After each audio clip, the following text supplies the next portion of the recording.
আসসালামু আলাইকুম। আজকে আমার রূপাই শসার প্রথম হারভেস্ট চলতেছে।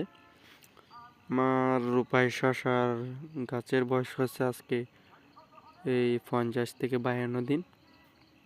এগুলো আমি ডিসেম্বরের প্রথম 1 তারিখে মানে উঠছে চারা, সেই হিসাবে গাছের বয়স 50 থেকে 52 দিন হবে।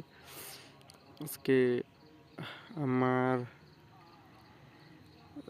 রূপাই শসা প্রথম হারভেস্ট চলতেছে বলে দেখতেছেন, অর্ধেক ফুটে গেছে শসার জমি থেকে। ফলের গড় ওজন 3 থেকে 3.5 গ্রাম এরকম হবে আর কি। ফলের শেপ সাইজ মোটামুটি ভালো, আমার মতে আমাদের এলাকার জন্য এই সাইজটা পারফেক্ট। কালারটা কে কে রূপাই শসা রোপণ করছেন কমেন্টে জানাতে পারেন। এটা আমার রূপাই শসার এই 15 শতকের প্রজেক্ট আর কি। এটা আমার প্রথম হারভেস্ট, দেখি কত কেজি পাওয়া যায়। আমার এখানে মোটামুটি 2 লাই, ওই সবুজ লাইগুলো 2 লাই উঠছে আর অল্প করে উঠছে। এগুলো বলতে পারবো কালকে কত কেজি। আমার মতে এমনি 30 থেকে 35 কেজি হবে, আশা করি বুঝতে পারছেন।